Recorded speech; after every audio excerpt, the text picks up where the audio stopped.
Well, we're going to go ahead and get started with today's program.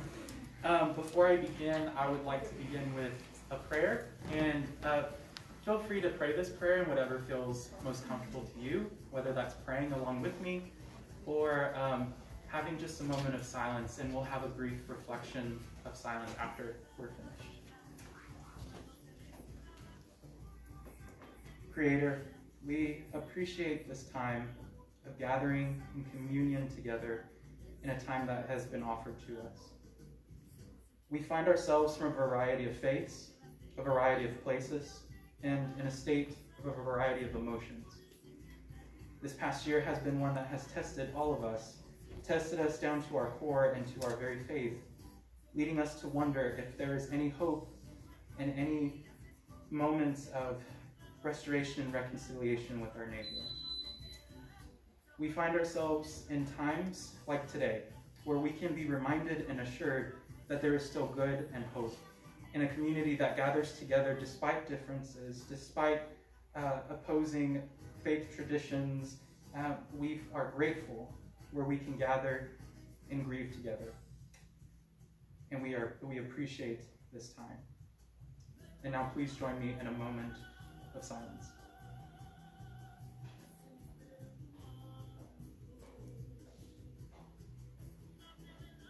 Amen. Before we begin, just a couple of announcements. If you haven't, you can sign up for our email subscription that is outside, and we'd be happy to put you on our mailing list and tell you about all the different opportunities that AIC has and of our speakers that we have planned for this year and for the ones to come. There are also some flyers out there that just tell us a little bit about who we are and the things that we do and the services that we provide for the community. And also information with our social medias, our Facebook, our Twitter, and things like that could keep you plugged in with this wonderful community of pilgrims. But without going too far into those weeds, I'd love to introduce our speaker this morning, who's just a fantastic and wonderful person. Her name is Joyce Martinez-Sledge, and she works at Cultura Local ABI. Joyce has owned her own graphic design marketing business for 19 years. She is a mother of 4, aged 8 through 13, and I'm sure she would appreciate a lot of grace and prayers of grace and patience at this time too. She is happily married to her husband, Jake Sledge, for 20 years. He was the involvement minister for Oldham Lane Church of Christ for 8 years, and is currently the preaching minister at Bullard Church of Christ. Even though Joyce's passion is branding and marketing, she has an equal love for her community. During her time as a business owner, her volunteerism in our community led her to develop Business Mercado for the Abilene Chamber of Commerce in 2007, and it is now on its 14th year. In 2010, Joyce launched the publication Hispanic Life magazine. In 2015, there was a community need for more children, youth, and adults to learn and celebrate the heritage of Mexico in Latin America through the performing art of ballet folclórico, regardless of religious affiliation or ethnicity. Ballet Folclórico del Big Country was created and serves as that open door for our growing community. In 2019, in order to better serve and meet the multicultural needs of our community, she closed her business and started a nonprofit like no other, Cultura Local ABI. Cultura Local ABI highlights, promotes, and educates on the kaleidoscope of cultures that exist here in our community. Cultura Local ABI programming is focused on preserving history, culture, heritage, and works to promote a richer, more diverse, more informed future for our entire community, promoting multicultural proficiency, building bridges, and connecting diverse cultures in ways that bring meaning and value to our lives, both as individuals and a community at large. So with all that being said, please join me in welcoming Joyce Martinez-Sledge. Thank you so much, Carlos. I am so excited to be able to partner with all of you all here and be here. I am going to walk over here because if I do not get my notes, I will just talk. I love culture, I love people, and I love learning about other people as well in different cultures. And so thank you so much for having me here, and thank you for being here. I appreciate your time, especially on this Saturday morning. So today, as you know, we're going to talk about Dia de los Muertos. And as we've studied cultures, in every culture, everything, every tradition that they have, if you really research and look back, it comes down to the foundation of their beliefs, a set of beliefs. Whether your tradition, you do, you know, something, how you set the table, how you know, you have to do your research, go back to your roots, and you will realize, no matter where you're from, it comes from a set of beliefs, and mostly, sometimes it comes from religious association and the religious foundation. And so today, we are talking about Dia de los Muertos. Dia de los Muertos is on November the 1st and November the 2nd.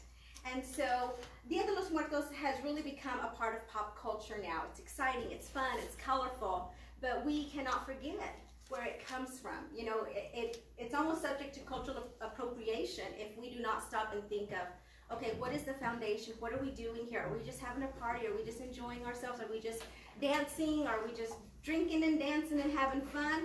Or are we really celebrating the meaning of what this is? So for Dia de los Muertos, really dates back 300,000 years ago.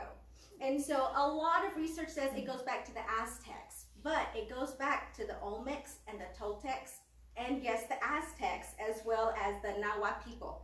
And now the Nahuatl people speak a different language, so a lot of the words that they say, like Tenochtitlan, you know, about Mexico City and different places, it's really harder to pronounce. But in Mexico, there are 68 dialects and languages. So even coming from the Aztecs and the Toltecs, and even South America to the Incas, just, you know how it is with building the pyramids. They are just very intelligent people. And so even before the Aztecs, the indigenous people still celebrated the dead. And it wasn't something that they mourned. It wasn't something that they were sad about. To them, it was just a regular cycle of life. It was just another stage of life. And even when they died, they had several stages until they get to their eternal rest. And so when the Spaniards came and colonized the Aztecs, now everything goes back to the Aztecs because when the Spaniards came into central Mexico, the Aztecs were a very, very populated area in central Mexico. And so everything does say the Aztecs. But Dia de los Muertos is now November 1st and 2nd, but it used to be July and August. It was a month-long celebration, but when the Spaniards came in, they came in with their set of religious and their beliefs, you know, Christianity, Catholicism, and so now the date got moved to November 1st and 2nd that coincides with All Saints Day and All Souls Day. And so, you know, as time progressed, a lot of the things, they still held on to a lot of things though. As you know, the Aztecs, they weren't Christian, they weren't Catholic, they believed in a lot of gods, like the god of the moon, the god of the sun, and you know, the god of rain. And so, but they also believed in the god of death. And there was a goddess and a god of death. And so when people died, there just wasn't one god of death. If someone died at war or in childbirth, they didn't go to Mitlech, which is the land of the dead, which is their final resting place. If they died because of war and childbirth, they died and became hummingbirds. And so in our culture, in Mexico, you see a lot of the hearts with the wings, which are milagro hearts, and you'll see hummingbirds on there. And so people will put that, you know, a lot of us will use, oh, it's beautiful, it's a hummingbird, but that's why a lot of people say bella colibre. Colibre is the Spanish word for hummingbird, and bella is beautiful. So they say bella colibre, beautiful butterfly. And so people who still believe that, you will see these beautiful clay or silver hearts with wings, and you'll see a hummingbird if they've lost someone in childbirth, or you know, if they've lost someone in the military. And so a lot of this stuff comes from that belief.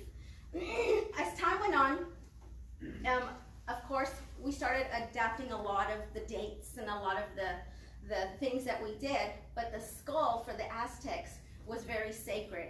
It meant death and resurrection. And so even in the indigenous times, they had skulls on their pyramids. When that day came, whether it was July and August and later became November 1st and 2nd, they still celebrated it with skulls or skeletons. And skeletons are calacas. And so they, as you can see our skeletons down here, they would put calacas, they would use bones, they would use skulls to celebrate that time. Because Dia de los Muertos, whether it was July or August or November 1st and 2nd, was a time where the skies would open up. And there was a very thin line where that date, the people's souls would come and interact with their family. And it really is, we say November 1st and 2nd, but it is Halloween night. It's October 31st at midnight. They say that, you know, the heavens open up and the souls come down, and November 1st is for los angelitos, which is the little angels, the children that we lose. So from midnight on October 31st, all day November 1st, we make altares, which are little altars, and we celebrate it. We don't mourn. I mean, yes, we are sad. I think with every tradition, we are sad that we lost them, but it is a time to celebrate and remember them. So this one I did for my dad, but if it was for los angelitos, if I had lost a baby, if I had lost a cousin who was a child, the cloth would be white to represent purity. And so you'd have all their toys, all their pictures, and you would have food that they liked, candy that they liked, and the candles would represent it, you know, it would help them guide them to the light. And so the angelitos are November 1st. November 1st at midnight, then the adults will come. And so then you have, you know, like this one, I lost my dad on April 17th of this year. And so this year, this has a more meaning to it. And so, you know, as I decorated this, when I've had it at home for a while though. I've had it probably for about 2 weeks already. And so I just packed it up and brought it here. And so what we do is, you know, as I decorate it, I'll put the music that he listened to, you know, and just remember what he did. And as every altar you will see represents a person. But the reason why they put this altar is to offer things to their loved ones. It's like inviting and welcoming someone who hasn't visited you in a long time. Your family members, your friends. And so you put out your favorite food, tamales. For instance here, my dad liked eating nopales, which is cactus. And so he would have chile de nopal. So I have nopales. I have tamarindo here, which is tamarind. And he would just piece it up and eat it. You know, it was good for his digestion, for his liver. You know, he just loved it. And you can make tamarind juice, you know, aguas de tamarindo. And so, you know, when you visit, every altar has different ofrendas. Sometimes people use that interchangeably, an altar and ofrenda, but the altar is the actual structure, and the ofrenda are the things that you're offering to your loved ones when they come. And so they won't come back again for another year, and so you present their favorite foods, their favorite fruits. You have their favorite, they loved cards. You would have their favorite cards. For my dad was a deacon in the church, and he always loved to sing. And so we have over here cantos espirituales, like spiritual songbook in Spanish. So that was his. We have a poem there. We have his pictures. He liked to eat la costeña, you know, jalapenos en vinagre, which is the jalapenos in vinegar. He loved that. He liked concha. So as you look and, you know, visit different ofrendas, you get to meet the person that they were and the life that they lived. And it's almost like celebrating a legacy and remembering them all over again. And so after the Aztecs, I mean, they would do it at the pyramids, they would do it in, you know, they didn't have cemeteries. They would just construct all these to remember their dead. And the goddess of death, they would bury their dead under their homes. And so the goddess of death would take care of them. And so she wasn't scary, you know. It's just something that was, I mean, she wasn't feared, she was just respected. And so really, and when you make, as time went on, you know, people from Mexico and the indigenous people, when they started having cemeteries, then they started to celebrate at the cemeteries. And they use it as a time to clean the cemeteries, clean the weeds, get things out, and put new flowers in, and they would come in and celebrate their dead. They would, you know, bring food, and they would just put it out there. And then as time went on, you know, they started having mariachis, they started having, you know, before then, I think with the indigenous, they did have indigenous dances to the gods. And so we still do dances, but we do ballet folklorico dances, we'll have mariachis. It's just a time for fun, to reconnect, to share with others the loved ones that you've lost. And so different things that is significant and symbolic on an altar are candles. So you will see candles everywhere. So candles light the way for them because they think it's a hard journey. And so the candles light the way. The flower of the dead is the cempasúchil, and because of their brilliant color and the strong aroma that it has, that also helps guide them to their altar and guide them back home to their loved ones. And so the flowers do that, the candles do that, and I don't have this on here, but they usually have an incense stick, which is copal, and you know, that smells, it's very fragrant as well, and so that's there too, to guide and direct them back to their loved ones. And so also you have the cempasúchil. Now I will tell you something about the cempasúchil. The cempasúchil is called many petals, you know, and it comes from one of the words from Nahuatl. Now, monarch butterflies, this is very interesting. Right now, we see them in Abilene. They're migrating to Mexico. And so the Aztec people believe that the butterflies are the spirits of the people that come. And it just so happens around that time, the first week of November, they get to Michoacan, they get to Mexico, they end their migration. And so every time, September and October, here in Abilene, we see a flood of them coming through because they're migrating. Well, they're making their way to Mexico, and I find that very interesting how just nature and how God made the world just coincides to their belief, because they were indigenous. They, you know, they studied the sun, they studied the stars and the moon, and that was their calendar. But it so happens that the butterflies would always come around that time, and the cempasúchil flowers will always bloom during that rainy, you know, cloudy season as well. And so everything came full circle at the time where their beliefs were really solidified that these are the souls because they always come at this time. And of course, the cempasúchil attracted the butterflies. And so the cempasúchil will always come to their graves where they were, you know, just full of the cempasúchil flower. And so I think that is very interesting. I think that, I mean, I'm just so passionate to hear about, you know, certain beliefs. And even though I'm not Catholic, I don't believe in the Son of God. You know, I believe, I have a different belief. You know, I'm from the Church of Christ, and my family didn't grow up doing this. But to know this is to know where you come from, is to know how everything just comes full circle, and to see, wow, it's interesting just to compare and contrast of what they believed, and then how things changed and evolved. Because even now, another thing that you see now is these here. Now, as time evolved, early 20th century with Dia de los Muertos, we started to see a lot of the Catrinas. And so we went from calacas, which are skeletons, and now we're starting to incorporate for Dia de los Muertos, people painting their faces and having these beautiful Catrinas, Catrin for boys and Catrina for girls. Here's one I have here too. I'm going to come up here and show you as well. Now, in the early 1900s, there was a guy named Jose Guadalupe Posada. He was a lithographer and a screen printer, not a screen printer, lithographer and printmaker in Mexico. Now, he popularized el Catrin. Now, well, I should take it back. Diego Rivera did. But Jose Guadalupe Posada would draw skeletons. And in Mexico, it was a political satire for him to put it in the newspaper, to make fun of things, to make a statement, a political statement, or make fun of the government. And so that's what he put in his newspaper. He'd always have those comics to make a statement. Well, he died a penniless man. But Diego Rivera, after Jose Guadalupe Posada passed away, Diego Rivera, the famous Mexican artist, incorporated one of the Catrinas in his paintings. It was called Sunday Evening's Walk on Alameda Street. And so that popularized. It was a whole group of people, and in the middle was the skeleton, the Catrina. And she was wearing this big old hat, kind of like those derby hats, big, huge hats. And that's one of Jose Guadalupe Posada's print. And it was just popular. Now it's become an iconic, cultural icon, the Catrina. But what he used that was to make fun of how Europeans came into Mexico, and the indigenous people and people from Mexico were getting rid of their heritage and wanting to don all the beautiful clothing and the hats. And so they were trading their heritage for something else. And so when they couldn't afford to live like that or have that. And so that was one of his statements in that newspaper. And that's why he had the skeleton all dressed. And one of the things he did say was, death equalizes everybody.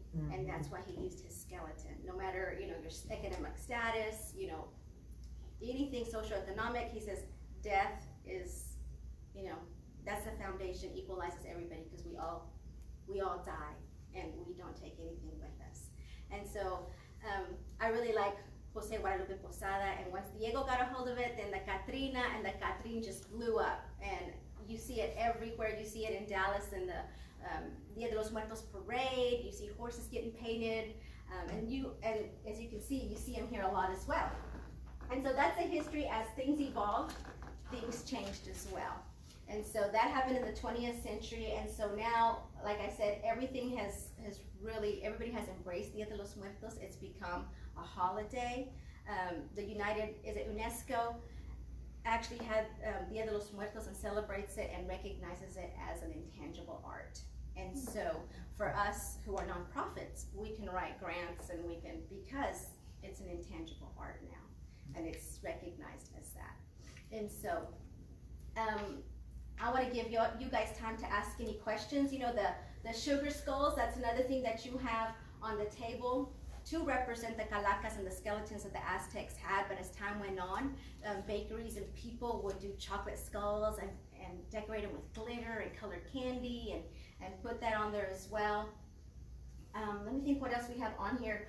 They always had a cup of water also on the altar to represent, you know, the drink and the thirst, so that when they got there, the journey was hard to get from, you know, the heavens to the earth, and so they had water waiting for them. And so they always had atole, tamales, just their different things, but always water and salt also to quench their thirst. Water, salt, candles, cempasúchis, and butterflies.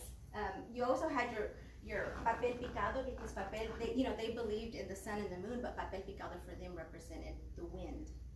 And so it would always blow in the wind outside, and so that's pretty much, you know, everything with Dia de los Muertos and our altar and the belief of, you know, it wasn't something that they cried about and mourned. Death was something that they celebrated. And even the skeletons, even though they evolved from the skull and the bones from the Aztecs that they used to remember and celebrate the dead, it has come full circle to something beautiful that people weren't scared of anymore, you know, art. So, is there any questions? Yes, ma'am. So, the person that, like, your dad is gonna come down, are you gonna spend time in conversation with him, or do you just say, hey, there's your altar, have a great time? Well, and this is what we do. I think, for me, I have this in my home. So my children, we're not Catholic and we use it as a time to have it in our home and celebrate. And if my sister comes over, we'll have tamales, we'll have the favorite food, and we'll share stories of my dad. You know, we'll turn his music on, and it's a time for us to get together and tell our children and, you know, the cousins and anybody that comes over, share stories of the dad, share, the tin marinero pingüe. One of the things that my dad always did was he instilled, you know, these nursery rhymes, these tongue twisters. And so it's a time where we stop our busy life, our children and our cousins come over, we can share some of the favorite foods, and we share stories of my dad and share, this is what he passed on to us, and we can, you know, share and show them, and, you know, because we don't ever take the time to do this, you know. And so our kids will do this, but we can be in the sala or in the kitchen eating and having a good time. It's almost like Thanksgiving. You know, everybody getting together, gathering, being thankful, and celebrating that life. Is this in your home all the time, or just? No, I put it on there, like I put it there, it's been 2 weeks in my home. And you said he passed away in April? Mm-hmm. Okay. And is he buried here in Abilene? No, he donated his body to science. So, I mean, that's just, you know, his choice. We still live if he wants to be buried, he can be buried, you know, but we do this to remember and to have that time for our children and us to celebrate and remember and turn on music and just enjoy and share stories of him and celebrate his life. What if you have more than one person? You can put them on there. As a matter of fact, I think, I didn't bring my grandpa. I think for this one, but I normally have my grandpa on there too.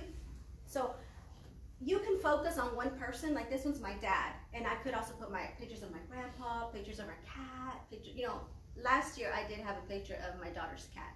You know, and then I bought a little cat skeleton, you know, just to remember. And you're like, yo, do you remember Boomer, you know, and you remember when he did this, and you know. So it's just a time of remembering kind of your pets, your animals, you know, all your relatives on there. You can even have friends on there too. would it be people who had just died in the previous year, or everybody? It's everybody. You could, because they, you know, they believe, if you've ever seen Coco, I think Coco was probably one of the best movies that depicted to the closest, you know, because you put their picture on there to remember them, you know, and that gets them here. If you don't remember them, then they're lost. They really believed if you don't, you know, take the time to remember them, then they're gone. Yes, sir. So you think you would do this for a number of years like this? Or? I would, yeah, I would. I probably started 3 years ago, you know, because I didn't really have anybody significant in my life that passed away. And so as time went on, I think, you know, we're going to carry it on. And if my children decide to or not, that's up to them. But every year could be different, could be 2 or 3 people, or yeah, you will always add people to there. Yes, and if my children lost a friend, they would add the picture of their friend, and they may add a bracelet that their friend gave them, things like that. Or if their friend had horseback riding, they'll add maybe like a little horse figure on there. Yes, sir. Could you tell us a brief story about your grandpa and your father? Yes, about just tell you who they just are. a brief little story. Okay, yeah. Like a story you would share. Okay, yes. Okay, well, my dad, let me start with my dad, then I almost brought my grandpa, but my sister's like, no, don't. And I'll tell you why. Okay, we have a little connection to fame, but it's not always. But okay, so my dad, I love my dad. This is my dad. I'll pass a picture out to him. He passed away, he was 62. So this is him. This is my Uncle Jesse. He passed away too. So he's on there too. I use this photo. So I'll pass that around. Now my dad, I love my dad. We came, I'm first generation. Came from, both of my parents are from Mexico. So they came in here, they worked really hard. That's all they knew how to work. So they taught us to love each other by how hard we work. So, you know, I don't know how to dance, I don't know how to do this, you know, skate or anything like that. I just learned how to work, you know. So I'm telling my friends, look, don't take me dancing because I don't know. You know? But he came from Mexico, so they worked really, really hard. And I have a twin sister and an older sister. So from the age of 8 to 18, we worked in the fields hoeing. And so we didn't complain. You know, we didn't complain. It was a way of life. You know, every time summer came around, there we are from 6 o'clock in the morning till about 6 o'clock at night hoeing. And then Friday was payday. My mom would come home. We would go home and she would pick us up. It was payday, Dairy Queen, butterscotch sundae. Yes, that was our pay. You know, we were happy. We didn't know any better. I think coming to college, we probably would have been considered at risk. We come from a really small town, but I will tell you that my mom and my dad always told us, if you don't want to be here, work hard and get a good education. And so we weren't your typical people with, you know, stereotypical. I was salutatorian. My sister was best athlete. We went to ACU, got scholarship. We didn't know those years working in the fields gave us endurance. And so we only had one car. So I remember we had goats outside of the city limits. So my dad had the car. So we would run from our house outside the city limits, feed the goats, give them hay, and run back in. Well, who has seen McFarland USA? That movie, McFarland USA. We're a very McFarland USA, because then the coaches saw us running and they said, do you want to be on the track team? Do you want to run cross country? And we're like, you have to ask my parents, you know? And so they asked my parents, and I didn't own a pair of shorts. My parents were very conservative. We never wore shorts, and so we're like, Mom, we have to wear shorts. So she went to the Vecina, which is our neighbor, and she made us these little polyester flowered shorts. And we had to wear tights under them, you know? So we probably looked pretty funny, but as soon as we ran, we made it to state. Just because all those hoeing in the field. And that was our ticket to college, guys. Because my dad was a farmer and my mom was a stay-at-home mom. And so we had 4 kids. And so we went to ACU and, you know, we worked hard. I mean, that's what we knew how to do. And we were just, my parents didn't send us to college with money. They just sent us with integrity, honesty, and determination. They let us know, hey, if it's something you want to do, you put God first, and then you work hard, and you do everything honestly, and you will get there. You know, but you know how it is. Later on, finish college, it's not how hard you work, Mom, it's who you know. You know? But anyway, that's our story with my dad. And as growing up in the fields, my grandma would work too. And so we used that time to like the tongue twisters. My dad would come eat lunch because we were working in the same fields that my dad worked. So we had the same boss. And so he'd come eat tacos, you know, grab a burrito and eat. And they would share stories of Mexico and share stories, tongue twisters and rhymes and things like that. So we loved growing up. We never went to Six Flags or Disney World or anything like that, but we didn't realize we were missing out. I think we lived a really rich life. you know, with my parents and good values. Now my grandpa, my dad's dad, that's the one, I had his book here and I had his picture here. My grandpa is my dad's dad. My dad grew up in Mexico, you know, he was like, they lived in those, here it is, I'll pass this picture out. He lived a poor Mexican life, you know, he didn't have money, and that's why they came to the United States. My uncle who's in that picture, he was the first to come to the States, and he brought his brother and my grandma. My grandma is this one here. My dad is this little boy right here, standing here. My grandma's already lost her 3 sons. So she only has the daughter, and she lives in Mexico, and my grandma lives in the Lubbock area. And so my dad is here. If you can look here, it's a hutch house. In Mexico, they lived right outside of Cuernavaca. And so he remembers telling me stories of when Cuernavaca would have a big feast, they would give an extra pig over to the little poor community beside them, and they'd dig a pit, and the whole little community would share that pig, or, you know, to eat, and, you know, put it in the hole and cook it, you know, in el pozo, you know, cook in the pozo. And so that's what they would do. So he didn't live, you know, a rich life, but they lived together. That's my grandma, her dad, and her 3 children. Her husband, he made it to the States. This is traditional.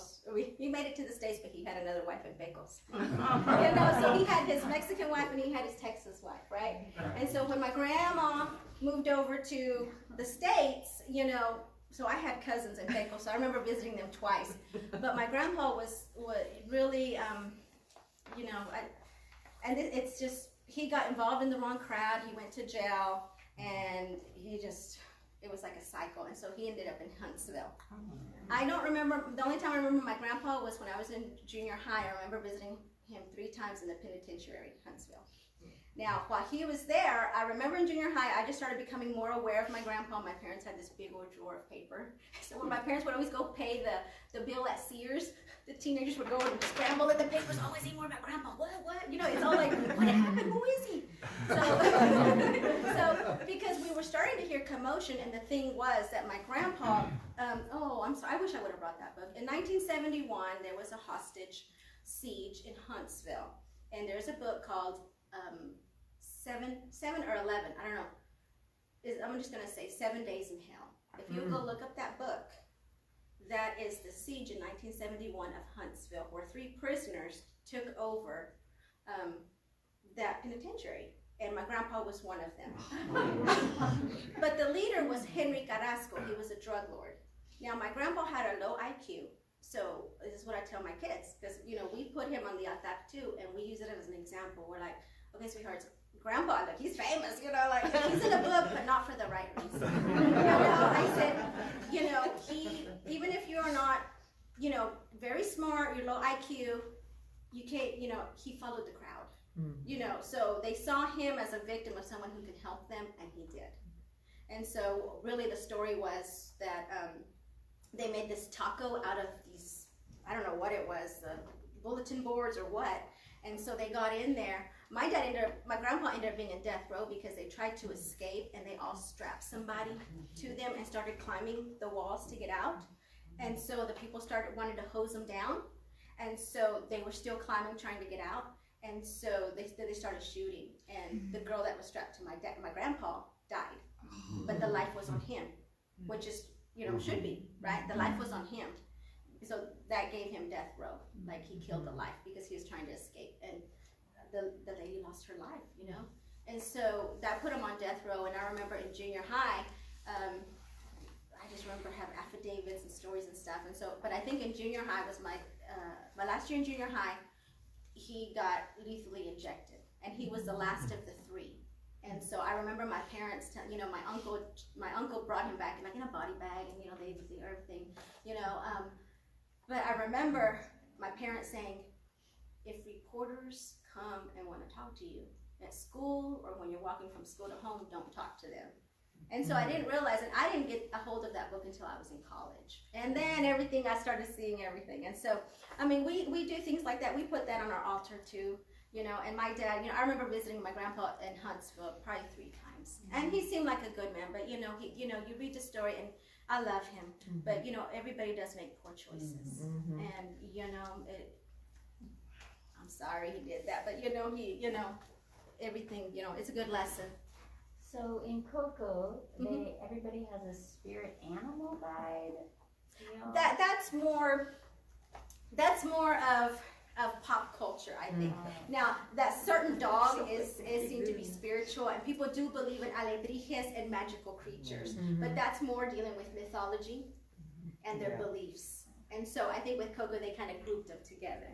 You know, just different aspects of culture. So alebrijes and the mythical creatures and things like that is part of culture, not necessarily associated with Dia de los Muertos, but they incorporated other aspects of our culture. Thank you for sharing those stories. Absolutely. Any other questions of Dia de los Muertos, you know? And also I did say sometimes there's 3 tiers, you know, like 3 levels. And so the level at the bottom represents, you know, hell, then earth, then heaven. And so you put your pictures, well, I put it everywhere, but you're supposed to put the pictures at the very top, and then food, and then all the other things, you know, like things that go away, and, you know. Calacas. Yes, and the calacas at the bottom, yes. Yes, ma'am. Can you tell us about Pandemonto? Yes, I wish I would have had some. We always put Pandemuerto. Pantemerto is your traditional Day of the Dead bread, and it's round and it's made with anise and you know, a little bit of orange rind. It's delicious with coffee, but it's round, and then there's like a little X and little balls at the end. Those are meant to represent bones. Okay, and so it goes back almost to the Aztec, where the bones and the goddess and the keeper of the bones, and then there's a round little ball in the middle. I wish I could have brought some, but that represents the skull or tears that the goddess of death cries over the bones. So yeah, that I wish I would have brought that, because yeah, it just represents the bones and how they create it. Every Pan de Muerto you'll see like the little bones string across, and then a little round ball that represents the skull or tears. So then do you eat the food after Dia de los Muertos, or no? I don't. Okay. No, you just present it there, but it's almost like, you know, I'm gonna make tamales. You cook their favorite food to enjoy it and almost feel like they're here again. And so we'll put a few on there. Like my kids probably will eat those pictures. Yeah, they will. How long do you keep this? When do you disassemble them? I disassemble them probably November the 3rd. It's almost like Christmas. Sometimes I'll stay a week longer, but just it's a busy life. You know what I mean? And the more you leave it, the more you remember. It's kind of like almost having your Christmas tree a little bit longer. Yeah. You know? Wow. If you have one with the white for a child on November 1st, you know, if you have one for the child, do you disassemble that for the November 2nd, or do you keep both of them? No, I keep both of them. Keep both of them. And if there was a child, I had lost a child, I'll probably do like half and half. Unless, you know, I really love this. I love remembering. And so if I lost, you know, a child that's different because it has to be white, then I would just do another one. And I would put toys, Mexican toys, poems, books that I used to read to them. I just think it's a really good way to celebrate and remember and share with others, you know, the family. Yes, ma'am. So your twin sister, does she have an altar to your dad as well? Well, and I will tell you this. We both married Anglo people. So my husband supports everything, and so does her husband. But I don't know, with our family, I'm just more in tune and connected. And she teaches world culture, so, you know, she asks me, hey, she wants to put it in her classroom. And so when I go home after this, instead of taking all of it back home with me, I told her, well, I'll give you half of it. You know, I'll give you half, but I'm gonna take the rest with me. But so she really, you know, it's just the way that you grow up and the way that your family is. And so, you know, she loves it, she likes it. She does have Mexican paintings and different things, but she doesn't have an altar in her house. Any other questions? Yes, Could you talk about your Remember Me tribute that you have coming up? Yes. Okay, we do have a Remember Me tribute coming on November the 2nd, Cultura Local ABI, and we do a lot of workshops that celebrate and bring awareness to different cultures in our community. We've done, you know, soul food. We've done African food from Nigeria. We've done we've done how to make lumpia, and so For Dia de los Muertos on November the 2nd, this is going to be virtual. I was telling Carlo last year when everything was closing up, we were still going on physical. And so this year we decided, let's go virtual. And so everybody's opening up. But I'm like, let's just continue. Let's not stress ourselves out. And so what we did is we're doing virtual. And so on November the 2nd at 5 o'clock, we do a lot of, we're going to do 2 workshops, a performance, and then a tribute. Everything is called the Remember Me Tribute. And so at 5 o'clock on Cultura Local ABI, our Facebook page, we're going to go live with a workshop called Mariposas and Marigolds. And so we're going to educate people about the cempasúchil flor. What is this flower? What does it mean? Where did the word come from? And just like I talked to you about Dia de los Muertos, why is it symbolic and important? And we're also going to talk about the mariposas, the monarch butterflies, and talk about that. And then I actually brought some. Then I'm going to do a live workshop, and I'm going to show them how to make a cempasúchil flower that they can add. So, I mean, everybody, you buy live ones, but then you can also make one. And so I have yellow, orange, and magenta. And so I will do a workshop for them. So it's education, awareness, and fun. Something that children can do and older people can do as well to add to their altar. And then that's at 5 o'clock. At 6 o'clock, I will also do another workshop that coincides with Dia de los Muertos. This is almost as time went on. This is a small little altar. Here it is.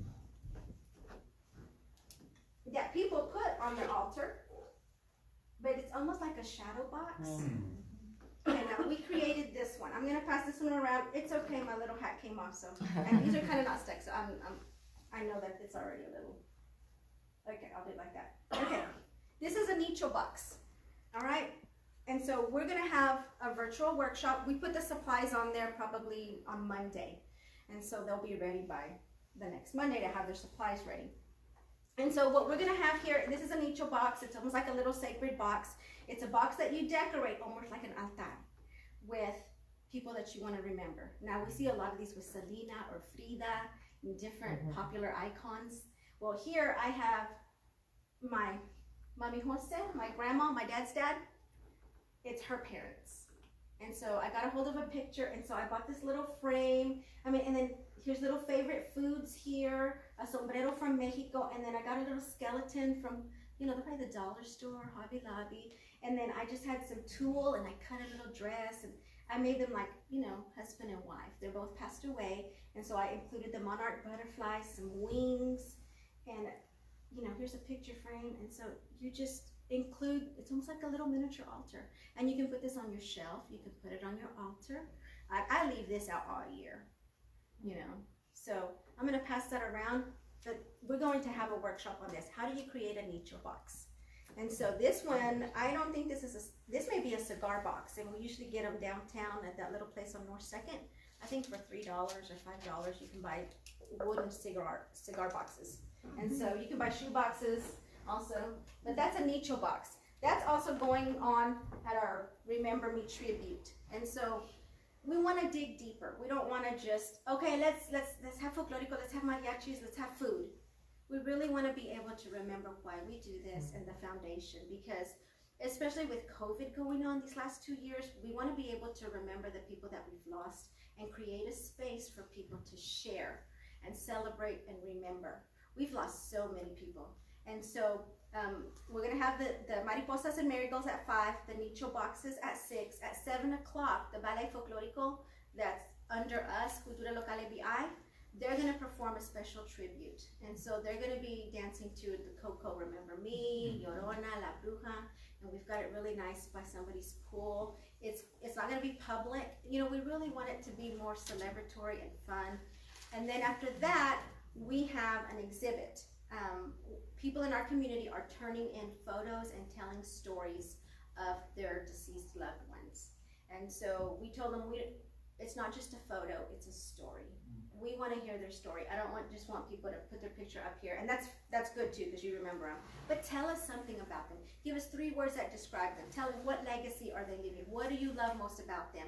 And so we're going to have a slideshow that has those people and has those stories to share with each other. And also the art teacher at Abilene High is going to turn in some art that her students are doing to honor this tradition and loved ones as well. And so it's going to be 5 o'clock, 6 o'clock, 7 o'clock, and 8 o'clock live at Cultura Local ABI. So it's free to everybody. Join us if you know you're at home and want to partake in it. We'll probably have it up 2 days. We've taken a lot of our workshops down because we want to put them on YouTube and give access to everybody, because we get a lot of people saying, okay, where is this workshop? Where is your workshop on how to paint your face? Like last year we did 4 workshops on Catrina crowns, how to paint your face, how to make Pandemonto, and I forget the other one.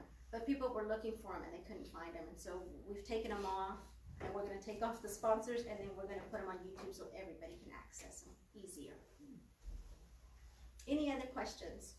Yes, ma'am. How does the community actually give you the picture and the story? How would we tell our next door neighbors, say, you can have? Yes, every Monday our offices are open from 6 to 7:30. And then we also have flyers. I think Carlo has those as well. You can turn them into the Abilene Interfaith Council. Okay. You can turn them into our office every Monday, 6 to 7:30. And for those who are tech savvy, you can go to our Instagram page and there's a link tree. If you hit on it, it'll tell you to upload a picture and then tell your story. And then I get those. Where is your office? It is, it's in the Elks Art Center. Oh, the Elks Art Center. So this is a physical picture that you're looking for with a Yeah. caption. Yes, basically. and even if it's, well, and it's gonna be virtual, so you can send me a snapshot of your picture, because we're gonna then add cempasúchis on it and a monarch butterfly, and it's gonna go on our slideshow with your So words. anyone in the community can Anybody, email you a picture. and absolutely, with email a me, little text story. me, or hit that link. Perfect. Yes. And then also get with Carlo. Carlo. I don't hear it pronounced that way much anymore, but I appreciate it. Any other questions? Let me ask you about Cultura Local ABI. Where do you get your funding? And We write grants. We write grants for the Abilene Cultural Affairs Council, where this year, we've done a lot of local grants, and so now we're going to do federal and state grants. Especially with the things that we've done, we have enough, you know, we've gone, and here's how Cultura Local ABI started. When I came to Abilene, remember, I didn't do a lot of culture stuff, I just worked, you know? And so when I came to ACU, I started seeing the Ballet Folklorico from St. Vincent's, and I loved it, and I wanted to be a part of it, I wanted to be a part of culture. And I missed home. When I was at ACU, there wasn't a lot of diversity, and so I was 90s, I'm 45, so it's like, and so I missed home, I missed food, I missed the language, I missed our traditions, and so I was always home every weekend if I wasn't running at a cross-country meet. And so I've always watched that, I always wanted to be a part of it, but at that time you had to be Catholic and you had to go to that church. And so from 95 all the way, I mean, I started having children, I said, okay, let me try again. So I would go, but you know, you respect how people operate. And so when I got there, you know, it had dwindled down to 6, and I said, hey, if I help you direct it, I help you build it up, can my children dance? And they're like, no, and it's because they had problems in the past with people who were not part of that church, and that's okay, I understand. And so I said, okay, and so people were like, what you need to do is this, and go to the Father, and I'm like, no, here's what we're gonna do. I said, I know there's more people, and we're gonna have an interest meeting and see, am I the only one who wants to be connected to heritage, or is there more? So we had interest meetings, and then I was already a member of the Hispanic Leadership Council since 2001. And so I approached them. We had a lot of interest, and so I said, could we come up with a ballet folklorico that is not limited to ethnicity or religious affiliation, and let anybody and everybody dance? I said, anybody who wants to learn about this culture. And they said yes. And so in 2015, we opened, and we've been going, and we've performed at the Philharmonic, the Grace, the Nickel, the Zoo's 50th anniversary, quinceañeras, weddings, business mercado. It's been wonderful. The community embraced it and has embraced both groups, really. And so just now you're starting to see St. Vincent's actually coming out of the Catholic Church and just being a part of that. And so they're coming out too, and they're a beautiful group too. We have 3 groups here in Abilene, so it is awesome. And so, yeah, and then Cultura Local, the group was being asked to do a lot of cultural enrichment classes after school. And so it was a lot for the kids, and so I did my research, and there's cultural centers in Wichita Falls, at Midland, in Dallas, and so we're like, you know, and it's also naive to think that, I know it's 27% Hispanic, but this is Abilene. Abilene is a jewel. Abilene has something that nobody else has. So I looked at the demographics in 2010. It was 59% white and 47% multicultural. Sure, 26 of it was Hispanic, but we have Dias, we have our Abimar, we have our refugees, we have our hospitals and medical facilities. We've got a lot of people, and as I was doing the Valle Folklorico, I was hearing stories from doctors' wives. ACU was calling me; they were having a hard time acclimating. The Telemundo people were leaving to Houston and Dallas, and I'm like, there's stuff here, but we need to celebrate the people that make Abilene Abilene. I said, yes, it's about Frontier, Texas. Yes, it's about the grace. Yes, it's about our facilities. But what makes Abilene Abilene is the people that come here, the people that work here and play here. And so that's what we do. We decided to celebrate people, culture, traditions, because all the stories that I heard was they miss home. They want to connect, and they want somewhere to give and share there. So really, we're just like a platform. People come to us, share their stories, and if there's enough support and they want to do it, and I believe in authenticity. So I'm not going to try to do something for Sarish. She's from Pakistan, because I don't know her culture. But Sarish, if you will lead it, I will help you find dollars, and I will help get support. And let's, this is Abilene. Abilene is your home too, and it's time to just build awareness of what we have here. Yes, ma'am. I was wondering if anything is happening with the Chinese community. I have not heard. I'm working with Jennifer Chiang Navejas, which is the owner of Hashi, and so she's Vietnamese, and so I should say Asian. Yes, and so really, we're that open door. If people have contacts, let us know. We will reach out to them. We don't do a lot of marketing. We just do social media, and so maybe we need to use some dollars for marketing to get out there so people can come. Because I don't know all the pockets. I know, the Filipino group from Dias. I know, we're part of different organizations, but we would love to hear from, all our ethnic groups here. All right, well, thank you so much, Thank Joyce. you so much.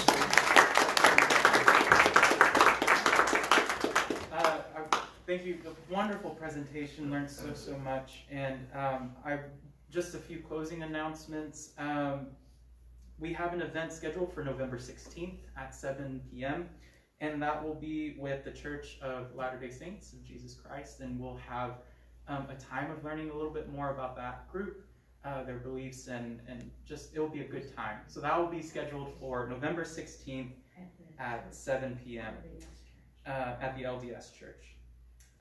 But, Joyce, I thank you for teaching us that while this is specific to a certain demographic and a certain people, that grieving and remembering is universal among all people. Absolutely. And you've given us not just a lesson into a culture, but you've also given us tools on how we can remember. And I appreciate that. And I think this past year was really difficult for a lot of people. We've lost husbands and wives and fathers, mothers, children, neighbors. If it's all right, let's just take a moment to remember, because that's what today was all about, was remembering. So just take a moment and maybe think about how they looked, how you remember them, and how they smelled, and things that they said, and just take a few seconds to think about that loved one.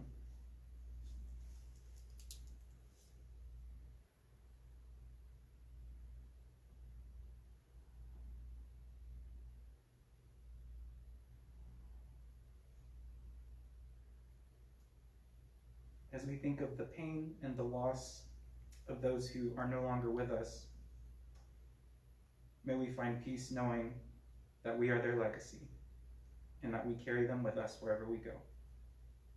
Thank you. You guys are dismissed.